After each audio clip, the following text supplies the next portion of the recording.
Hello, family. Hello, everyone. I don't know who's watching exactly, but now we're going to go and we're talking about Genesis 24 in the Old Testament, King James Version. And I'm going to just do a little commentary. And it says Abraham, and if you're following along, then that's great. You see the commentary too. But if not, this is what this chapter is about. Abraham commands that Isaac shall not marry a Canaanite. The Lord guides Abraham's servant in choosing Rebekah as a wife for Isaac, and Rebekah is blessed to be the mother of thousands of millions. She marries Isaac. So, um, when they say that Rebekah is blessed to be a mother of thousands of millions, that is if you are a mom and you have grandchildren and they have children and they have children and they have called your posterity at ages and ages of posterity. So you can imagine how much Adam and Eve's posterity is. It's just big. And Noah's posterity is less, but it's still big. And then you look at Rebecca's posterity and Isaac's, it's big.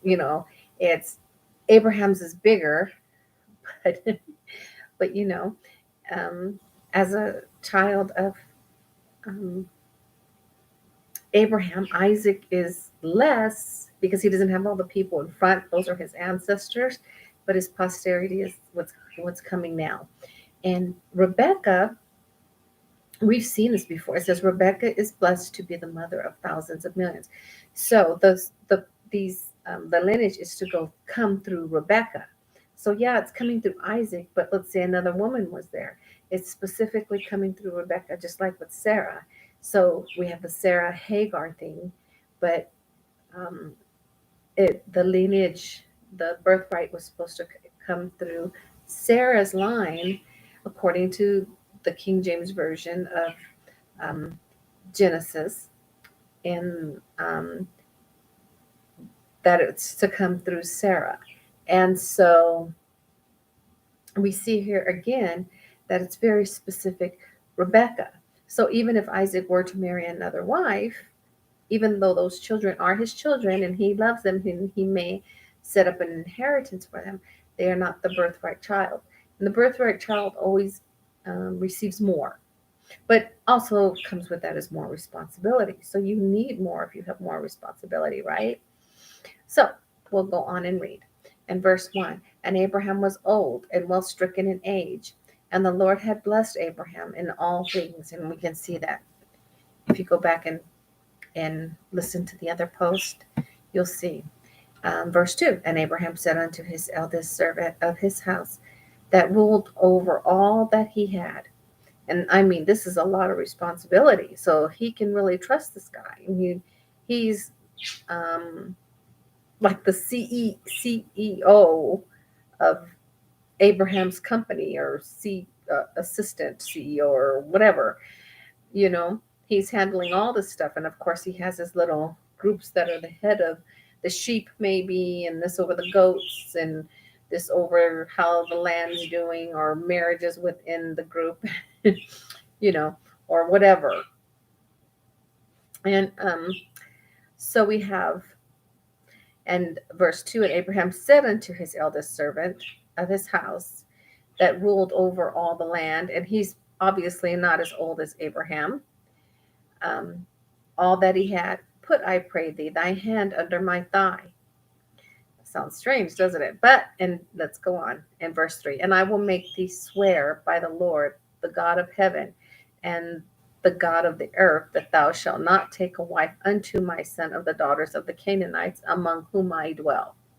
So he doesn't, so like we were talking about, he's the head of whatever goes on in Abraham's world of what's going on. I'm handling Abraham's this and Abraham's that. So he would be the representative to go out and um, find wives. They're back then they didn't do it like, it's kind of hard because even I'm going to say like we do nowadays, but I can't say that because in some countries they still have arranged marriages. So I can't say like we do. And so I have a lot of pauses in when I'm doing this because I have to remember that every culture is different.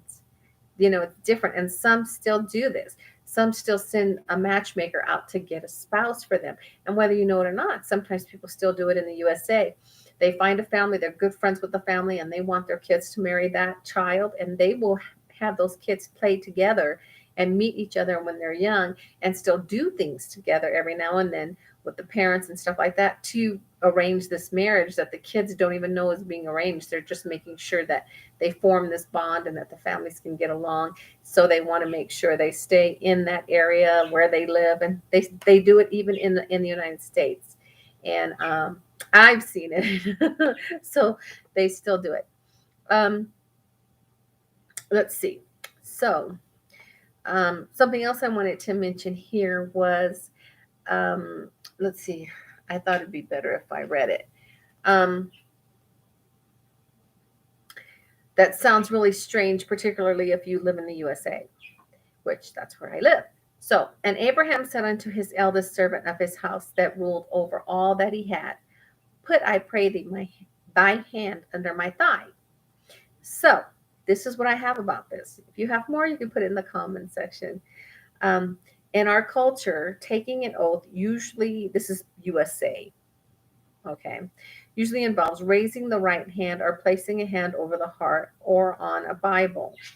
In ancient Hebrew culture, we find something a little different, and we have Genesis 24:9 as a reference. That's 24th chapter 9 verse. So a lot of times I'll say 24:9, 50 this. The first number is the chapter, the second number is the verse. I don't usually say chapter this, verse that. I just give you the two numbers. Describes an odd practice that involved Abraham's servant swearing to obey his master's command to find a wife for Isaac. So the servant put his hand under the thigh of Abraham, his master, and swore to him concerning this matter. In Genesis 47:29, Jacob makes his son Joseph swear to bury him in Canaan, not Egypt. The same ritual is observed. Joseph is required to put his hand under Jacob's thigh as he makes his promise.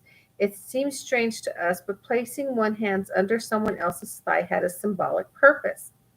In both cases, the request is made by a patriarch nearing death. Also, both oaths deal with family matters. In the case of Abraham and Jacob, the family was blessed by God himself.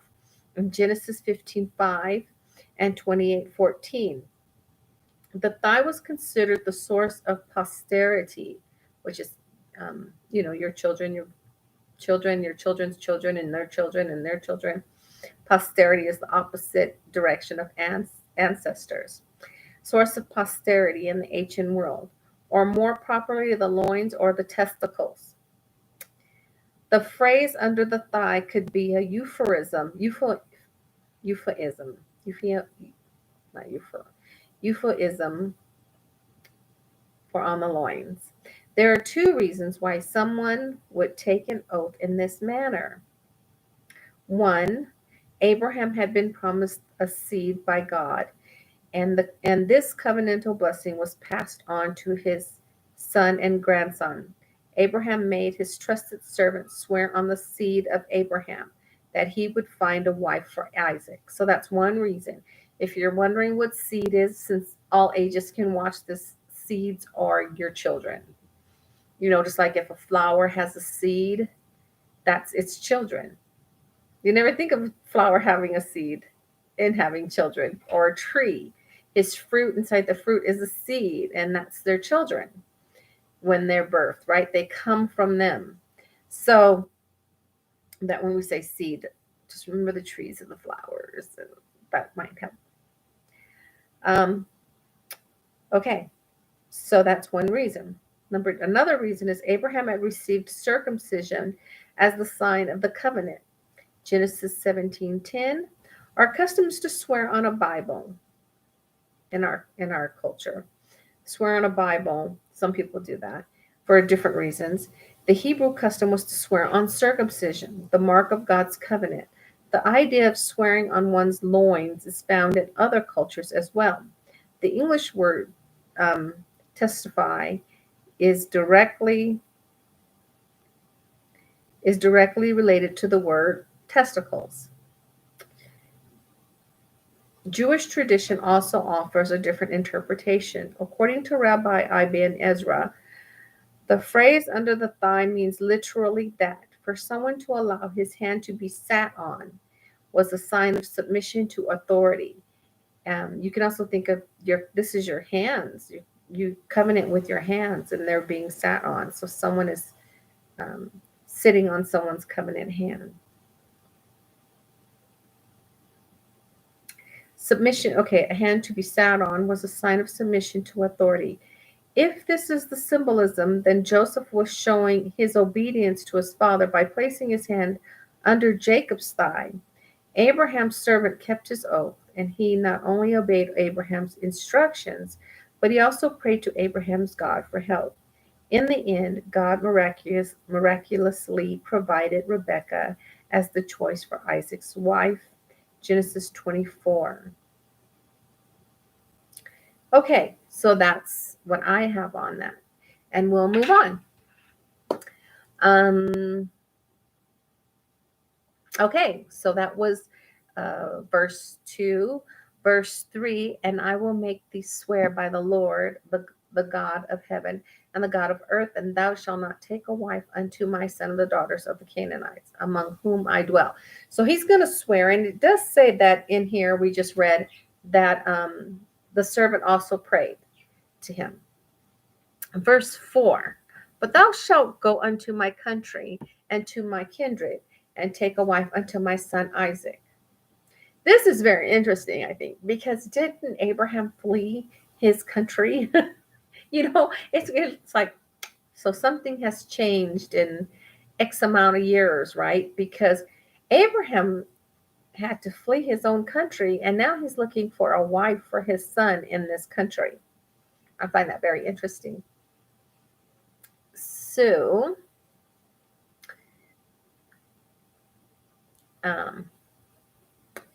verse 5. Another thing to say about that, though, in verse 4, even though Abram had to flee himself, doesn't mean that he was fleeing from everyone and everything.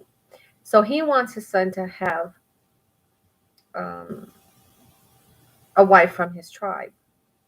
So that would be a person that believes the same thing that he believes, and believes the same way in God that he believes.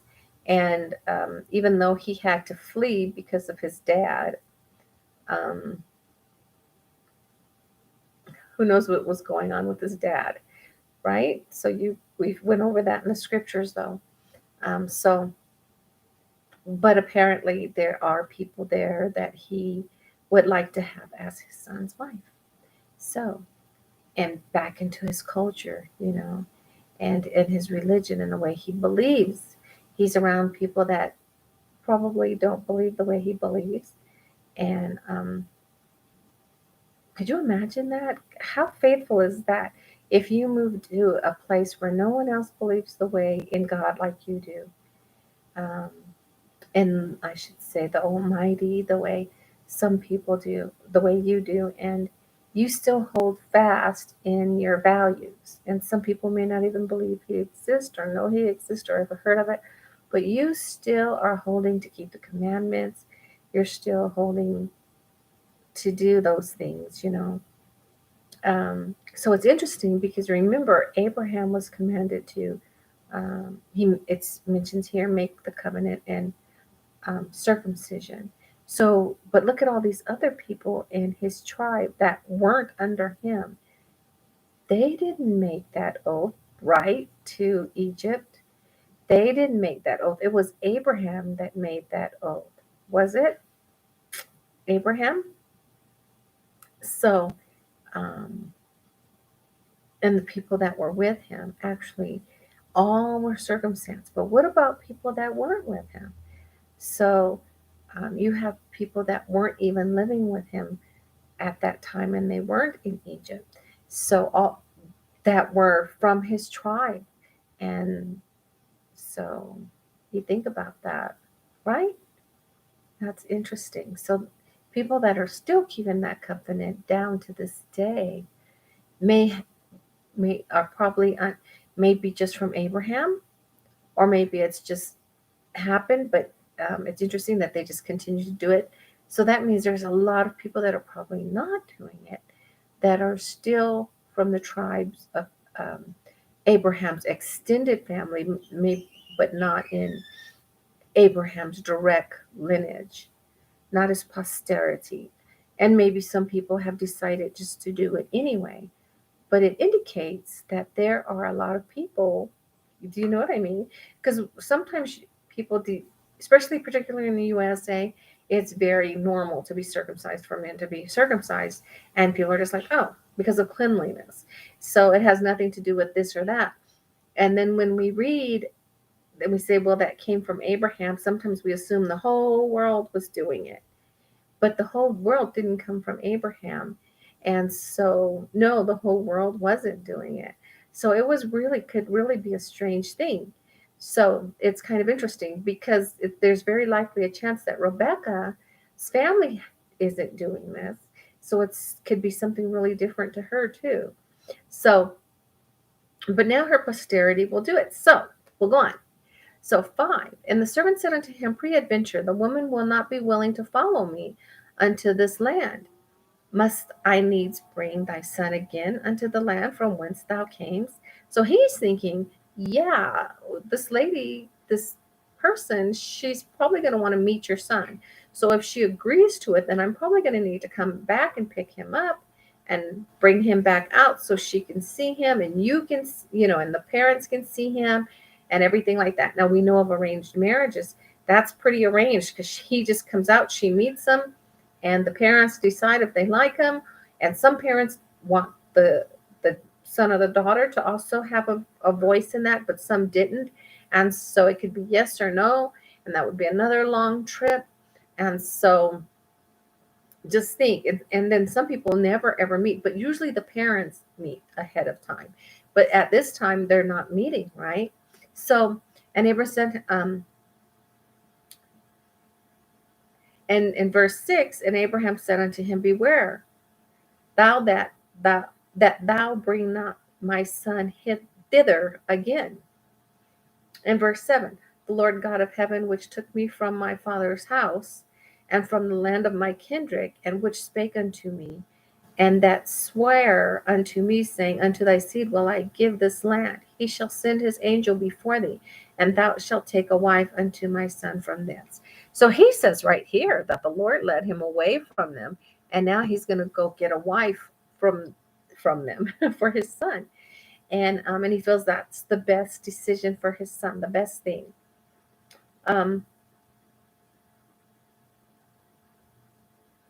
Verse 8, and if the woman will not be willing to follow thee, then thou shalt be clear from my oath. Only bring not my son thither again. So if she doesn't accept it, then they're not gonna, that's it. And the servant put his hand under the thigh of Abraham, his master, and swore to him concerning this matter. Verse 10, the servant took 10 camels of the camels of his master and departed. For all the goods of his master were in his hand, and he arose and went to Mesopotamia unto the city of Nahor. Now think about that, 10 camels. So he's typically there are bridal gifts. So, and they give a lot of stuff to the parents. And this still happens in some places. And some people what do they call it now? Sometimes they have a hope chest, and the bride comes with all this stuff. They have a bridal fee, or, you see this in, what was Johnny Lingle or something? He brought so many cows, and there's kind of a thought of it. You're a 5 cow woman, you're a 10 cow woman, or whatever. So, depending on who they wanted, if they really want to state that they were serious, they gave as much as they could give, so that it's not, how are they going to provide? There's a hawk going over my house, or a falcon. And are they going to be able to provide? And so this was a way of saying to the parents, I'm going to be able to take care of your wife with these means. You didn't need as much as what Abraham has, but it was showing that they'll be able to live at this standard of life or at this comfortableness or whatever. So this is how it's going to be in their home. So he decides, Abraham's pretty wealthy. I don't want to have to come back. He wants a wife, period. We're going to make things clear. We're going to take X amount of camels. They're going to see, wow, whoever has that amount of camels really can take care of my daughter and my grandkids, and I'm not going to have to worry about feeding her. It's not like they hit the grocery store right away and everything is temperature controlled to last, right? So anyway, it's not the same culture. So, and he made his camels to kneel down without the city by a well of water at the time of evening, even the time that women go out to draw water. This is verse 11. And he said, O Lord God of my master Abraham, I pray thee, send me good speed this day, and show kindness unto my master Abraham. So he's praying. Just goes to show you can have an influence, right? Um, Behold, I stand here by the well of water, and the daughters of the men of the city come out to draw water. And let, this is verse 14, and let it come to pass that the damsel to whom I shall say, let down thy pitcher, I pray thee, that I may drink, and she shall say, drink, and I will give thy camels drink also.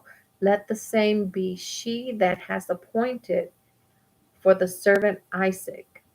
And thereby shall I know that thou hast shewed kindness unto my master.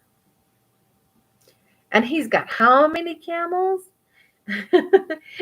Let down, and she's going to water them. I will give thy camels drink also. Now, I'm not exactly sure how they did it. And I don't know if people say, some people say that they let down a bucket and pulled the bucket up. So she had to be really strong arms and some people say that if it was a drought, that they had to climb down and pick up the thing and then pull it up. I don't know about that.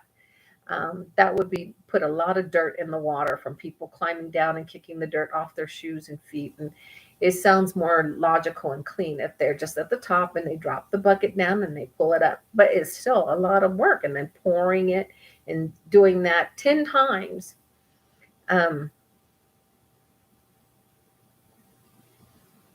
So that's pretty strong woman, but she is young.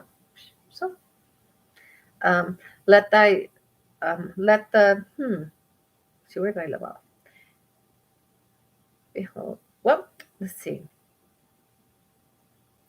I'm just going to go back to verse 13 because I've been chatting, so I can refresh it. Everything.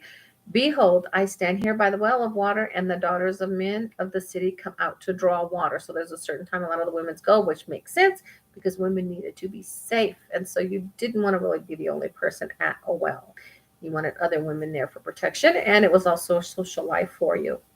And let it come to pass that the damsel to whom I shall say, let down thy pitcher, I pray thee, that I may drink, and she shall say, drink, and I will give thy camels drink also. Let the same be she that has appointed for the servant Isaac. And thereby shall I know that thou hast shewed kindness unto my master. Verse 15.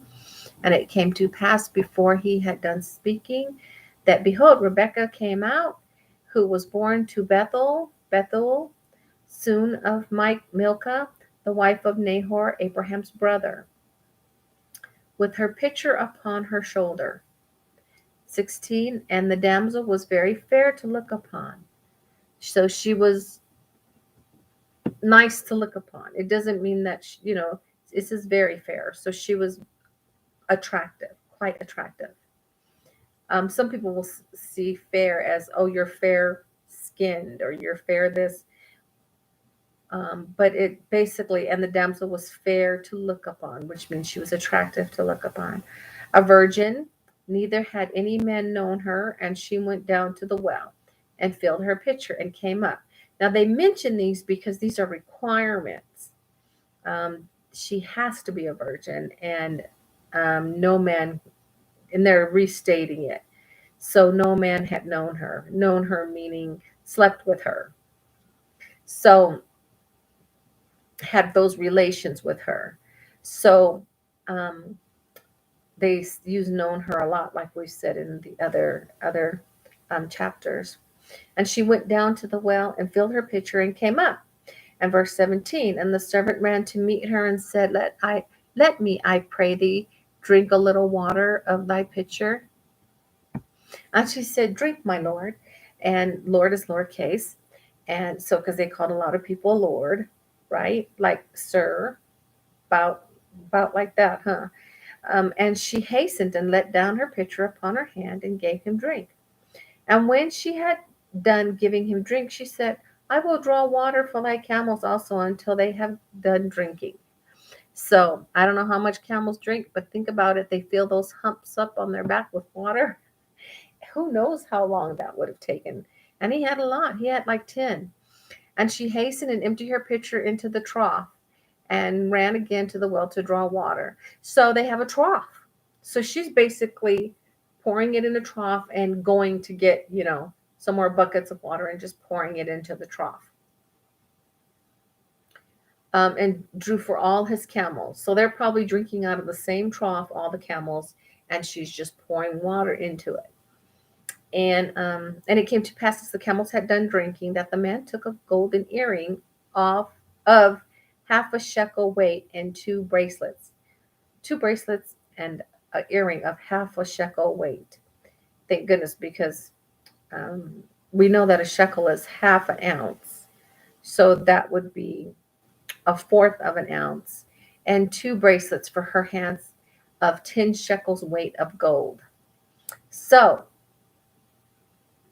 we're talking enough money there, let's say, that would buy a ton of grain, good quality grain, 40,000 pounds of grain, enough grain to last her lifetime and some of her posterity. So gold was very hard to come by, and this is a huge statement. She knows that this man he's wealthy, and he's generous in his pay. He's not trying to go, well, I'm going to be tying on my pay because let's see if I can offer her less. He's very appreciative to what she does, and he pays her more than enough for what she does. He's generous, he's not greedy, and he's not trying to be a con artist like I could get her to do more for less. She's seeing that he's not that way, and some people would be that way. I'm going to give the people less because they'll now expect less rather than paying their people for what they're worth. They don't do that. So he's not that way, and she can see that. So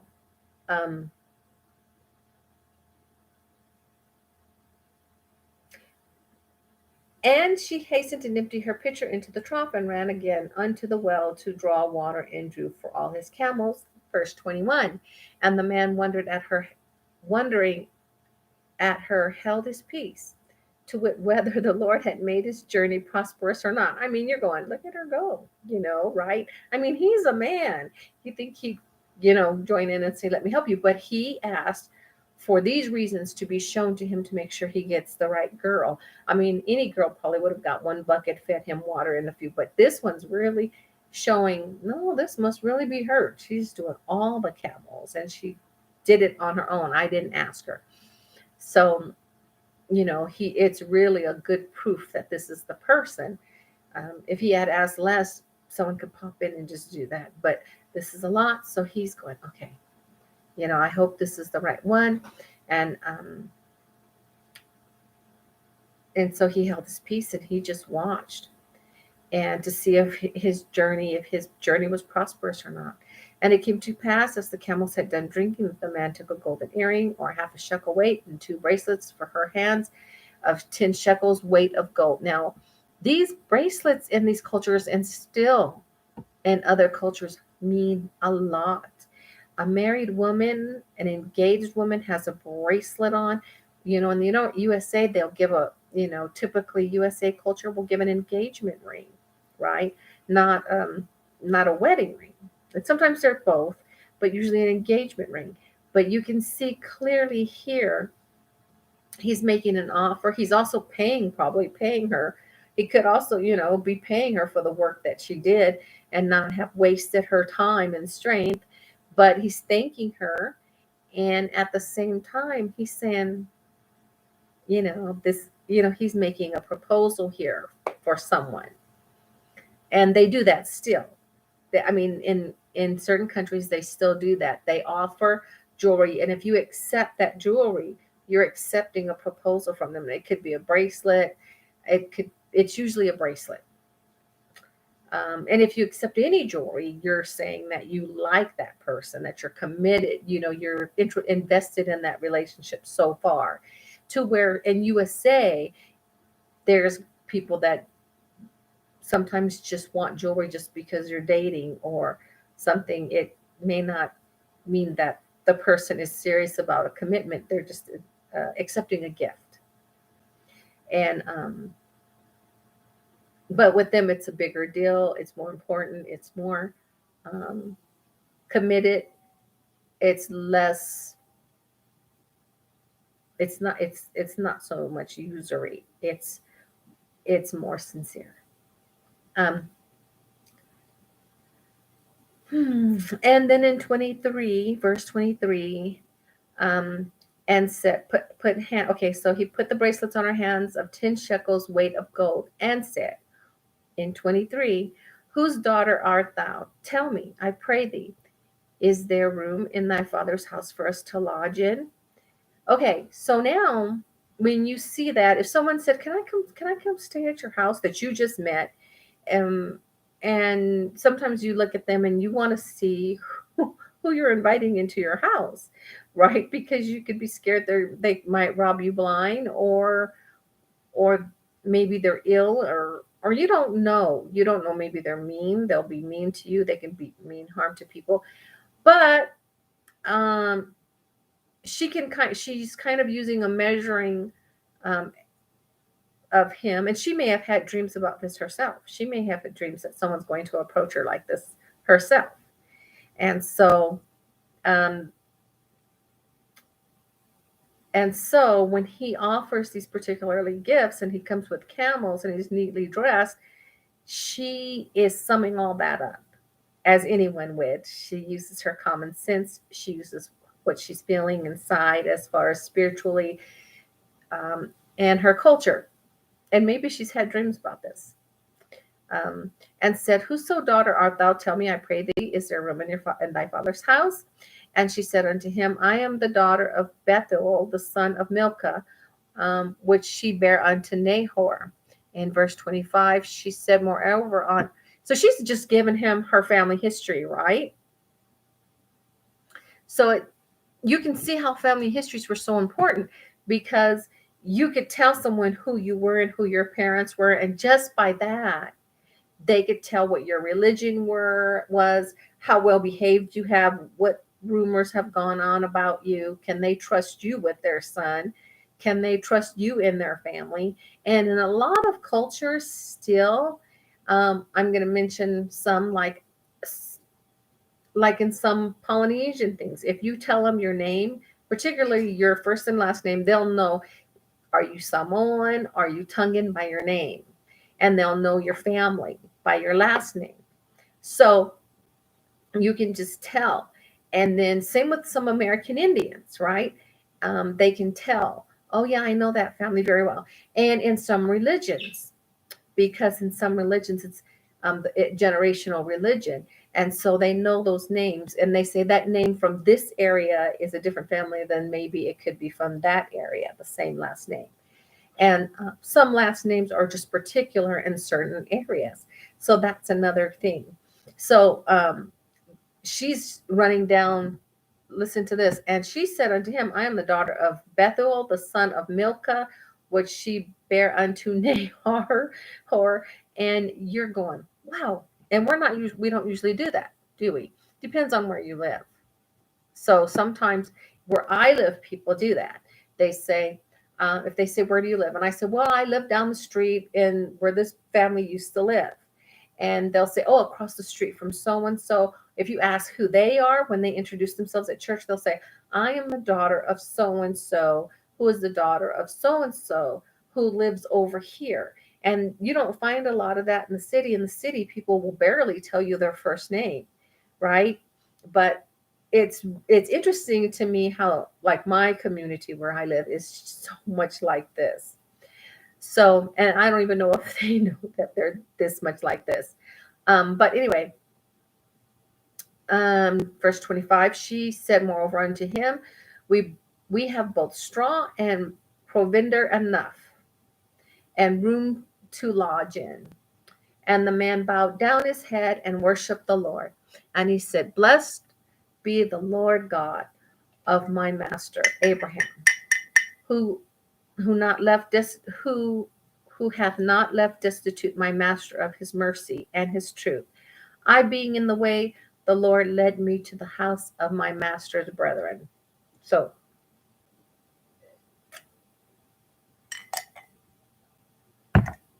and the damsel ran and told them of her mother's house these things. So she took off running. She's just watered all the camels and she is running. She's excited and she's ready because her mom said, why didn't you tell me ahead of time? She's going to get there before they get there so she could say, they're coming and the family can be ready rather than the mom being shocked.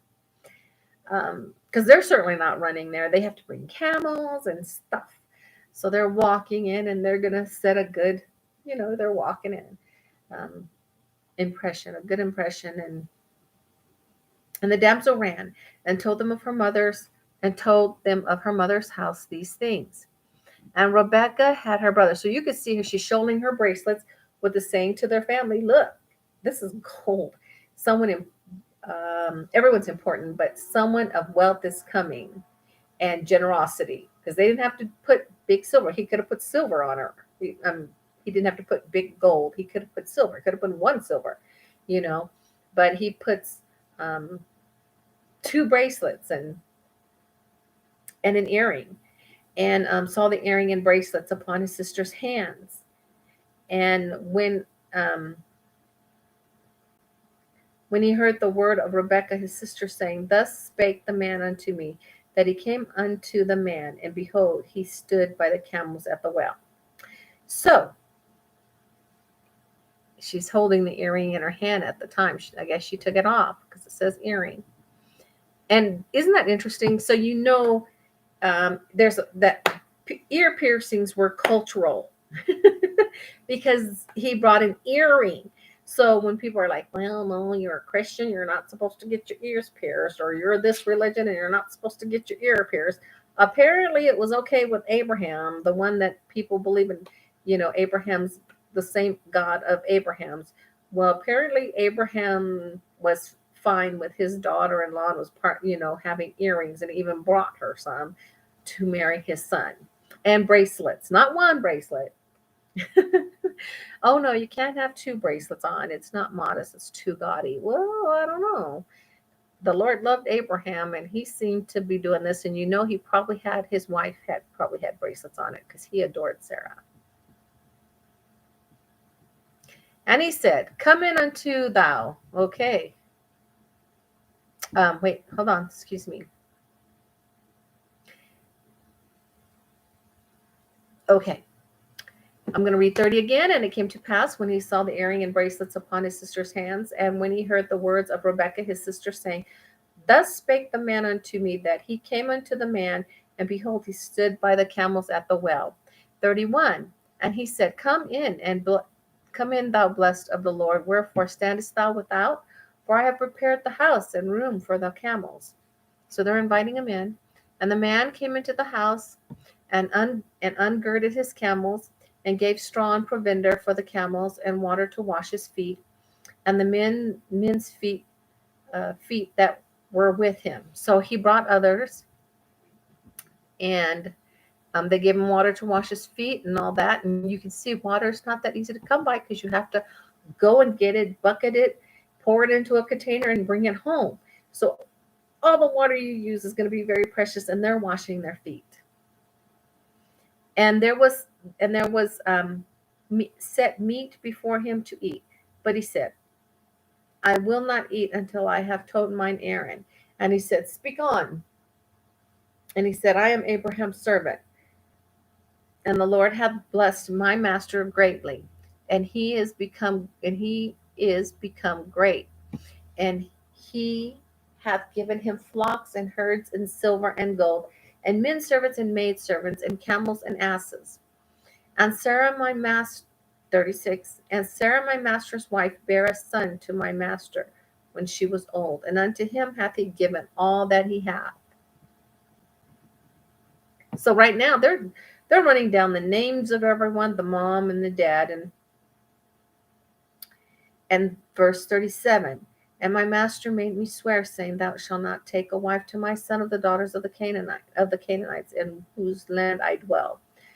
But thou shalt go unto my father's house and to my kindred, and take a wife unto my son. So now they even know where he lives.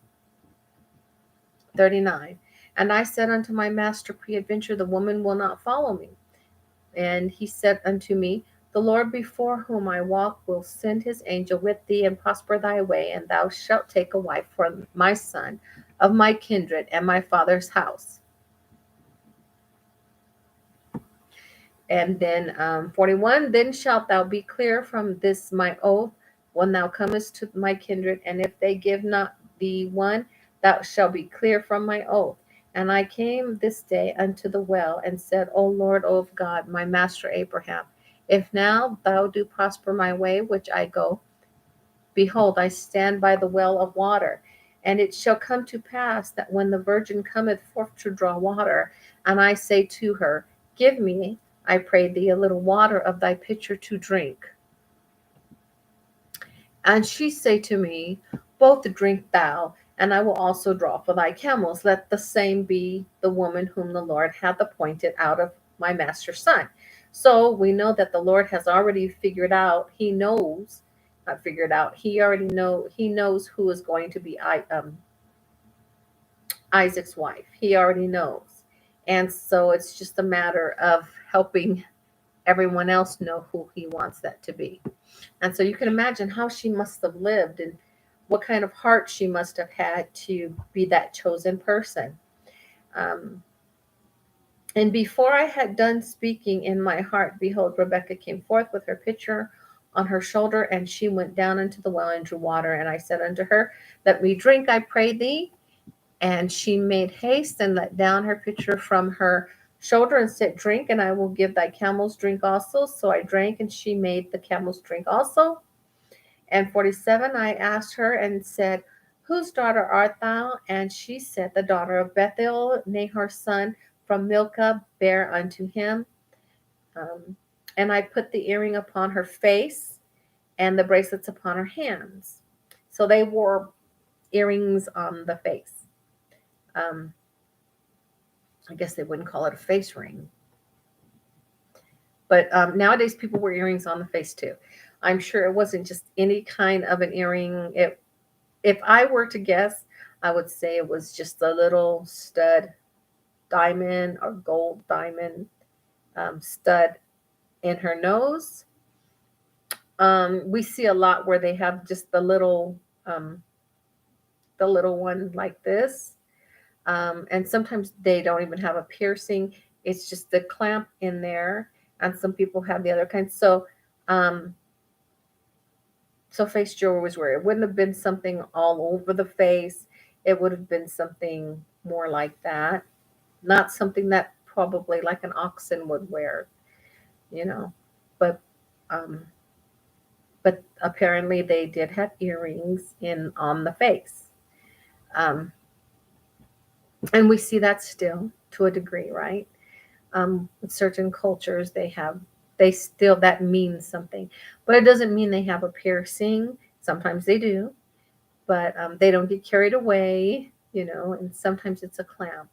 So, it's like earrings. You can have an earring and it's just a clip on, but sometimes it's piercing. So that's interesting, isn't it? Anyway. And I bowed down my head and worshiped the Lord and blessed the Lord of my master Abraham, which had let me in the right way to take my master's brother's daughter unto his son. And I wouldn't be surprised if it was just a clip-on, or if it was a part of the culture to always have those piercings. Or why would he bring it? Like, could you imagine, excuse me, but my ears aren't pierced, but my nose isn't pierced, and you know, I guess, so there's more to it than that. The piercings have another symbolic, these earrings have another, and you can look that up. um, that will be maybe a fun thing for you to look at. And if you will take my master's brother's daughter unto his son. So 48, and I bowed down my head and worshiped the Lord and blessed the Lord God of my master Abraham, which had led me in the right way to take my master's brother's daughter unto his son. And now, if ye will deal kindly, truly with my servant, tell me; if not, tell me that I may turn to the right or to the left. And then Laban and Bethuel answered and said, the thing proceedeth from the Lord. We cannot speak unto thee bad or good. So they're really trusting, right? Because he's saying, I got this.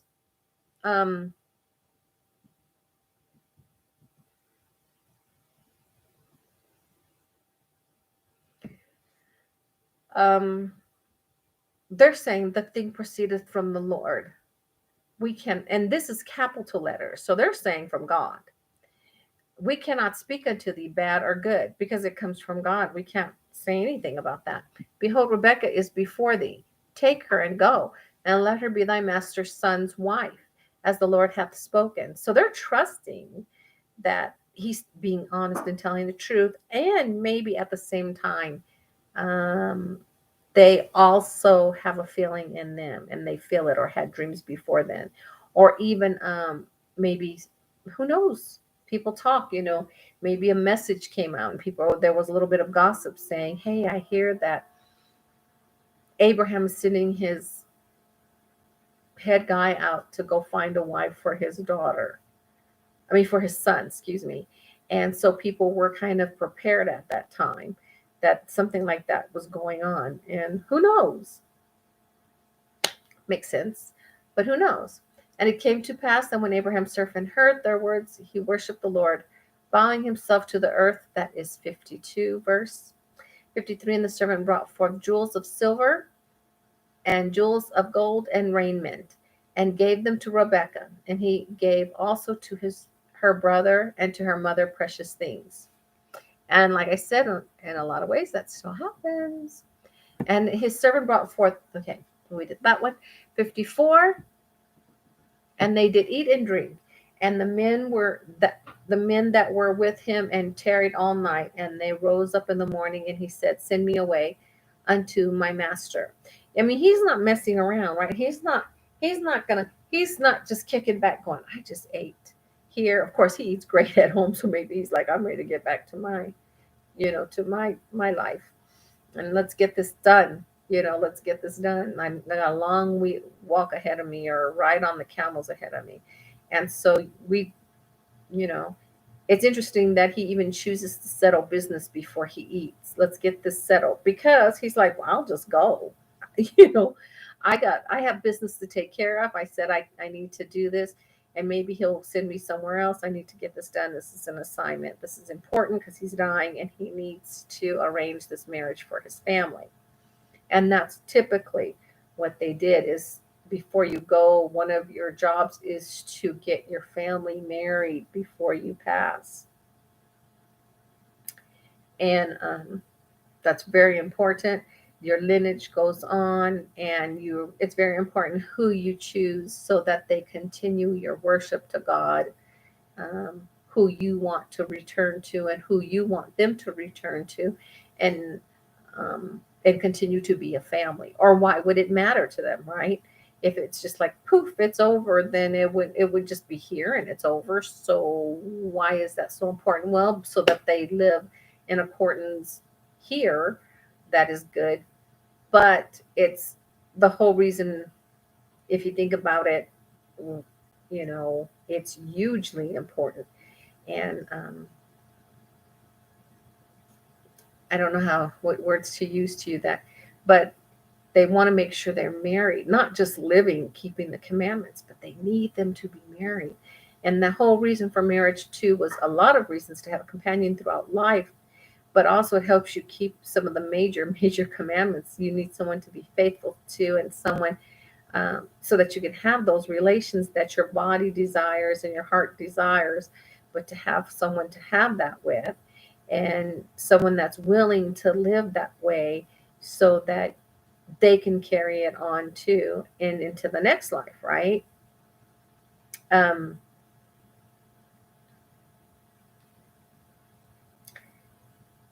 okay. In verse 55, and her brother and her mother said, let the damsel abide with us a few days, and at the least 10, and after that she shall go. So the mom and them are saying, let her hang out with us for 10 days. She probably wants to get her ready, make sure her wedding stuff is together, but she probably has been working on her wedding stuff all along, because they start as a child working on wedding stuff and all that they're going to have for their wedding, and also the skills and everything. So when it comes up, they have it all, and it's not last minute.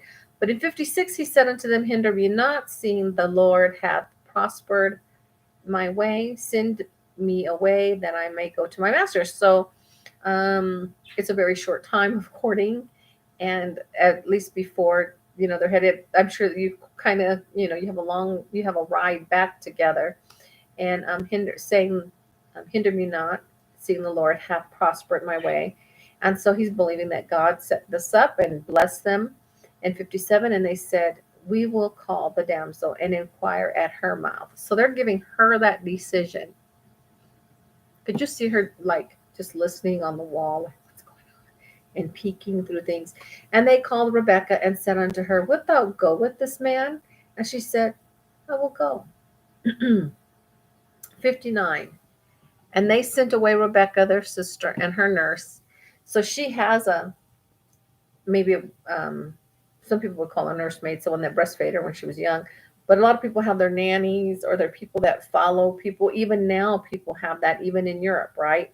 So they have these wet nurses or nannies that have taken care of children their whole life. So anyway, that's possible who this is, and Abraham's servant and his men. So he says, and they sent away Rebekah, their sister, and her nurse, and Abraham's servant and his men. So she's not alone. She has one person with her, and they blessed Rebekah, so her needs are going to be taken care of, because this nurse will wait on her too. And said unto her, thou art our sister, be thou the mother of thousands of millions, and let thy seed possess the gate of those which hate them. So it's interesting, because right now they just said, you're our sister. So when you see these things and say, so and so said they're your sister, you go, how can they marry their sister? Well, just this fast, this person has said, you are our sister and the mother of thousands of millions. Could you imagine that? Someone saying that to you are going to be blessed because you are marrying Isaac, and he is the son of Abraham, and you're going to be blessed immensely. You're going to be the grandma and great grandma and you'll be up in heaven. Being connected to people. It doesn't break, like some people might say, death do you part. Apparently, this is not up in heaven for them, because wouldn't everything else break? It would be, well, I was your mother there. But they're saying you're going to be a mother forever for mother of thousands of millions. Well, that's not like she's going to have thousands of millions while she's here. That's going to happen over time through her posterity, which means posterity is eternal for some, um, those that are under the covenant. Um, so, yeah, mother of millions and thousands, um, that came from Abraham. And it's just interesting. And let thy seed possess the gate of those which hate thee. So we talked about gates and how important they are. So what they're saying is that um, her posterity is going to be in charge of people, particular people that don't like them. Don't worry about it, because they have the gate, whether they can come and go or not. They're going to be in charge. And Rebekah arose and her damsels, and they rode upon the camel. So her damsels are going too. So not only is her nurse, but so are her damsels.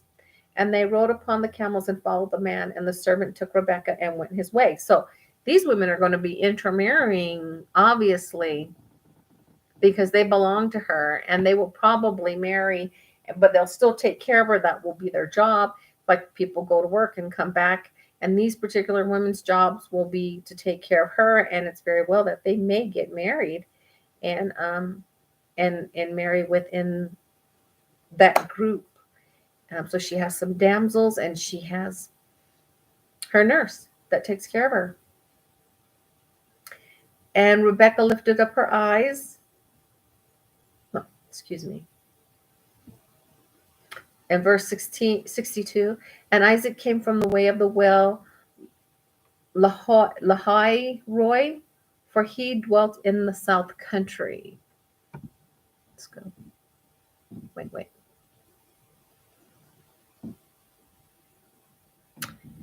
And it's okay. And verse 63, and Isaac went out to meditate in the field, at the eventide, and he lifted up his eyes and saw, and behold, the camels were coming. How fast? Could you imagine his excitement? I have my wife. I have someone to be with. His father's dying. His mother has passed. And he's, even though the mourning period is over for the mom, he's getting ready to mourn again because his dad is old, and now he's got a companion, and he's going to have children, and he's got someone to be his best friend and to chat with and talk with and share the rest of his life with, and someone to look after him, and for someone that he gets to look after. And some people, it's just someone to looks after you, but isn't it fun to look after people too? I mean, do you ever cook something and think, I hope they love it? And that's looking after someone. And it's such a great pleasure when you bake cookies for someone and they smile and they love it. It's such a great pleasure, I think. Or you get the right gift, or you hug someone, or they sit on your lap, or you sit next to them and you listen to what's bothering them or what they're excited about, and you can add to that that worth of it. Whether it be good or bad, you can add to the worth of it and to quality of it. And that's what marriage does. And so he's going to get that. And it's so much better than him thinking, I'm really rich and I can command people. But how boring is that? He doesn't desire to go and gamble it away or to be with harlots.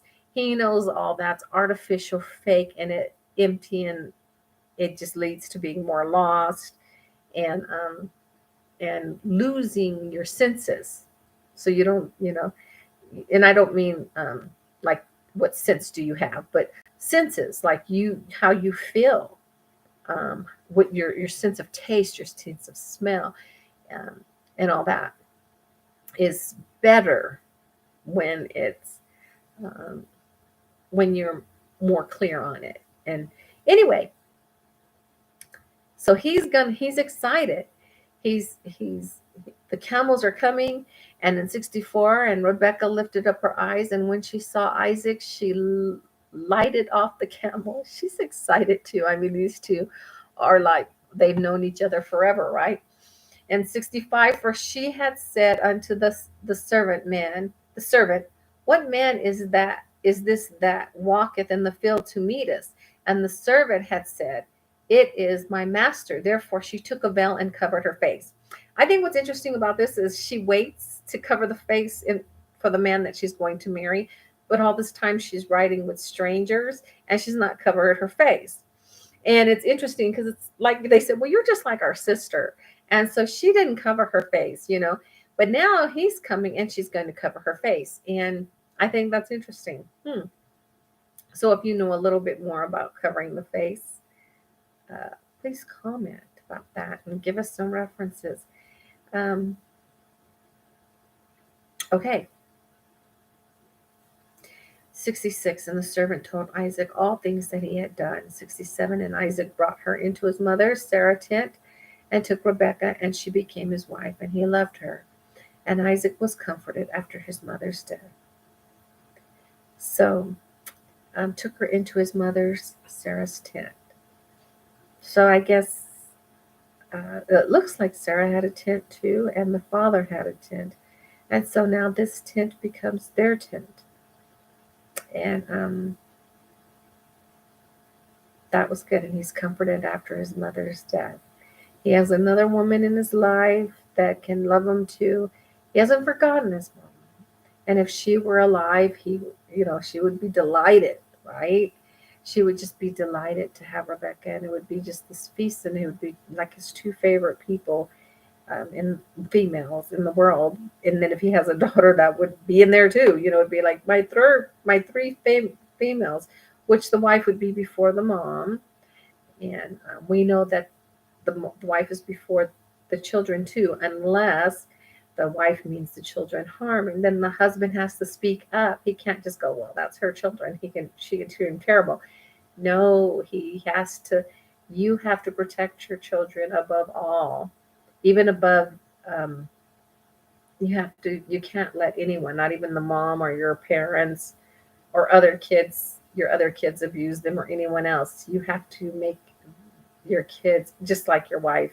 You don't let the kids abuse the wife either, but so it's this balancing act, because even though the wife comes first, that doesn't give her the right to abuse the children or do anything harmful to them. And that's when you step in and say nope. But anyway, we're not expecting that from Sarah. That's just another subject going off from there. But he absolutely loves Sarah. This is great. So you can just see, Rebecca, you can just see Sarah smiling from the heavens, right? Smiling um, from the spirit world, you know, how happy she is for her son. And Abraham's about to join her, and she can welcome him in, right? He walks right into that world from one loved one, like a farewell from loved ones and friends, to a homecoming to his ancestors and wife and all that. So that was good. That's a really neat chapter. And I will see you later in chapter 25. And thanks for being here for a reading and thoughts about scriptures. Have a good evening.